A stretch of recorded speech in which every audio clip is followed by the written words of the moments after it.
I'm not trying to toot my own horn, but I'm probably the best body dragger in the group. Always crashing and trying to get my board, but I had a lot of crashes. It was quite frustrating not to be able to get the board back on my feet. I found it's just kind of easier to break it down into steps, right? So practice the jumps more, kind of what just do a regular jump without the board off, what you're doing with the bar, how you're steering the kite, where you're putting your hand. Reach down to grab where you would normally grab, whether it's going to be the handle or the fin, and just work with baby steps, right? The day that I sent you the video there, I would say that kind of was my turning point for me. I'm not really sure exactly what clicked, but I think everything kind of just finally came together.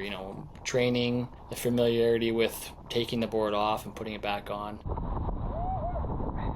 Like when you first tried it, how was it for you? It was difficult, right? It was, it requires a lot of core and a lot of abdominal strength. So I don't know. I'm not saying I didn't have that at the time, but I might not have been engaging them the way that is needed. Maybe I wasn't so quick at it, which is why I think practice off the water is important too, because you put your reps in, you're going to build your speed up, because let's face it, you don't have much time to do them. You got to be moving quick when you're going to do it, right? Kite control was a part of it too. I think definitely mid jump I was like kind of focused on the actual board portion of it, and I was letting the power off on my bar instead of keeping it trimmed in during my jump. Okay. So I would drop out of the sky quicker and wouldn't have as much time to complete the board off. But I'm surprised, like you're a firefighter, you do training for work, right? Like you have to be fit, and you still felt like you didn't quite have the core strength to pull off board offs initially. Yeah, I think a big part of it is just like it's core, but it's like a different kind of core, right? It's almost like bringing your feet up to your hips, but there's now you got to add weight to it,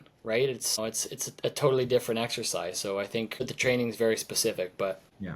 yeah. I think the hip flexors too, Because you engage the core and mainly the hip flexors with pulling the legs up, huh? I Exactly, found yeah. That bring was another thing I found was trying to actively stretch a little bit more too, especially with the hips. Get your hip flexors active and stretch out. you even train the board offs at work. Like tell me more about Yeah, that. so just kind of, I would do a regular workout, and at the end of my workout, I would incorporate some core exercises, whether it was just like hanging from a bar, lifting your legs up, and then I put some extra foot straps on a balance board I had and a handle, and throw your harness on, hang a couple feet off the ground. You don't need to be high, and then just basically take the board off, put it back on, just that muscle memory of practicing just putting it on and off and what you have to do, like bring the board up versus reaching down to it was super Yeah, helpful, but it just practice and just repetitions. yeah, yeah. What did your colleagues think seeing you doing Oh, board offs at they work? thought it was hilarious. They were all chuckling at me. Of course, they had to take a couple pictures just to make sure we have memories of it. And yeah, yeah. And with kite control, pulling it in instead of shooting it out, how do you hold the bar with the D power line through the middle, like Yeah, or the exactly.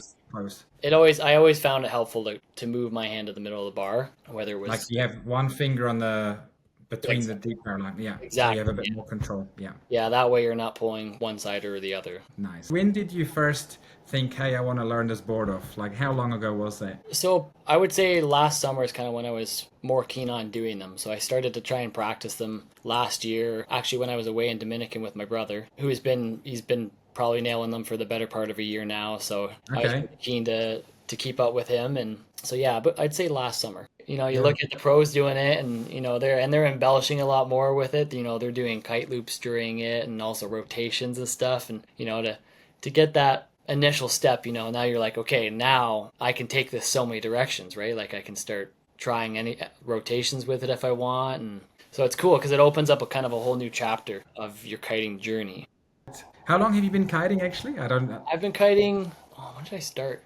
4 years now. April. So I started April 2021. So it's been 4 years. Wow, that's actually not long, huh? No, I haven't. It hasn't been very long. And my brother started at the same time. If you could go back in time to back that summer when you tried your first board off, if you could give yourself a tip there, what would you tell yourself to speed up the Uh, process of learning the board off? just like stick to it on the session because like you try it a certain amount of times, and you get frustrated. Like, oh, maybe I'll try something else for a little bit, or I'll stick to what I know and I can do.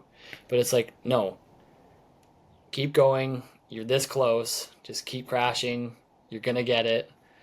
Basically just like I said, dedicating a session to this trick and not stopping until you nail it. For me, something I struggle with, and I think others too probably, is the fact that when everyone is riding, they're playing it safe, and you're the only guy who keeps crashing.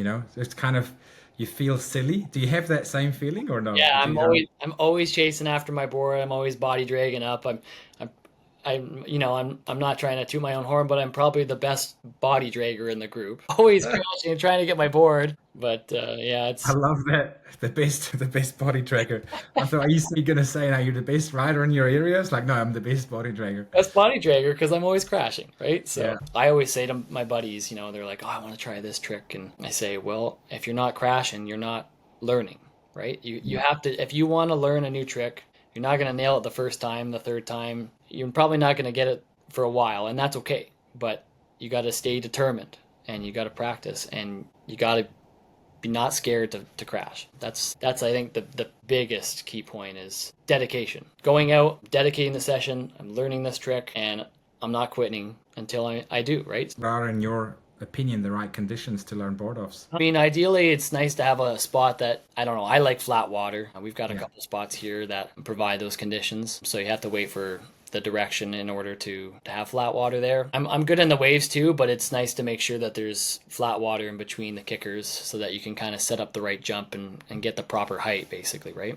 I mean, I'm probably not going out in 10 knots trying to get board offs, right? I'm wanting to go out in 18 plus, on a 12 meter. I would say a larger kite is easier to learn on because the kite's not going to move as fast, so you have some leeway there, which is good. When you landed your first board off, what setup did you have? Was it a larger kite, and what could have wind? That particular day I actually rode two of three of my kites. I started off on my 12 meter Yeah. and I was not quite powered up enough, and then a storm cell blew through, so I rigged to my 9 meter and I was lit up pretty good, so I just started going for them on my 9 meter. Nice. That video in particular that I sent you, I was on my 9 meter there, and my friend. Yeah, I thought it was a wind. It looked very windy, and I was like, "Oh wow, you've landed on a smaller kite." Yeah, Because most people always landed on a big kite, but I can tell you have been practicing obviously on the big kite. You've been putting in the training, and then it was just putting it all together, yeah, I guess. Yeah, yeah, yeah. exactly. Did you have any sort of mental block or fear of trying it, or you just like, screw it, I'm just gonna try them out, Uh, no, full send? yeah, that I guess no fear didn't really come to mind with them. I mean, the fear definitely has come to mind with some tricks I've been trying, but not the board off. Because I mean, worst case scenario, if you kind of know you're not going to get your feet back in, you can kind of just toss the board to the side. So I think that can hinder trying a lot of things. If have a fear of trying stuff, then you're basically going out there second guessing yourself. So if you can kind of shut that out and just get out there, go for a session, and just basically determine, this session I'm going to be trying this trick only, and you go out there with the determination of nailing that trick, then basically, you're setting yourself up for success. Yeah.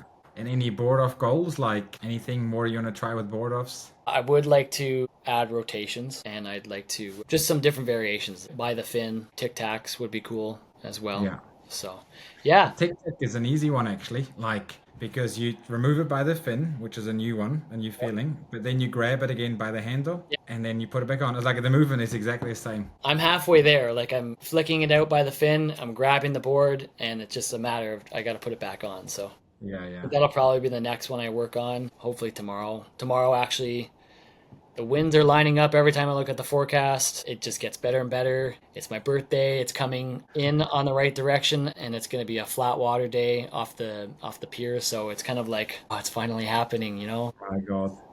I think Nice. tomorrow is going to be the day where I'm gonna be trying some stuff. Well, let me know what you did, what you land tomorrow. Yeah, I'll keep my fingers crossed for you. yeah, yeah. I will do for sure. What's up, actually? The last question is that Vinton. What is this? Is that a kite brand? Vinton. Ventum is a kiteboarding company. Sebastian owns it. He's in the Netherlands. Okay, I've never heard of him. So I think they're a little bit of a smaller kiteboarding brand, and I think he keeps it pretty. I think his whole idea is to keep the sport attainable. So he keeps his prices, I think, pretty I would say modest. To make sure that people can still get into the sport if they want to try it out, right? And Okay. anyway, I ran into them when I was down kiteboarding in Buenombre, Dominican. Okay. The school down there is affiliated with them, and actually, one of the riders, they have one of their pro riders, Ventum Pro Riders, is based out of Buenombre. So yeah, So you ride that gear now. yeah, I tried it out when I was down there, and they spoke a lot of really good things about it, and I liked it. So I'm like, I'm gonna try it out. I'm gonna order some, and yeah, it's a little bit tricky to get to get here from the Netherlands, but yeah, it's good stuff. I like it, so I'm enjoying it. Never heard of that brand, then. I need to look them up. Yeah, yeah. Well, I mean, they'd be a lot more local to you Yeah, for totally. sure. Yeah, well, they're fair price and good Cool. quality stuff. So Nice, nice, yeah, nice. yeah. Check them out. Awesome. Will do. Will do. Yeah, buddy. Hey, yeah, thanks very much. Is it Alexander Lloyd? Is your name not Lloyd? It's Alexander Lloyd, but a lot of Ah, people call me by my last name too. okay. Because on your Instagram it's Lloyd. It's like, shit, did I get your name wrong all this time? Lloyd Alexander, yeah, no, you're good. It's good. It's well, and you know what? It doesn't help that they're basically both first names. So Yeah, gotcha. Gotcha. Yeah. yeah, Cool. Hey, thanks very much. I'm glad and sorry for like we went backwards and forwards a little bit because of this whole Egypt thing with no internet on the boat. And last year I had it, and then I got sick, and then oh my God, yeah. So and then yeah. I let you hanging with the time zone. Oh, you Don't definitely don't worry you about it. earned your stay here in my house.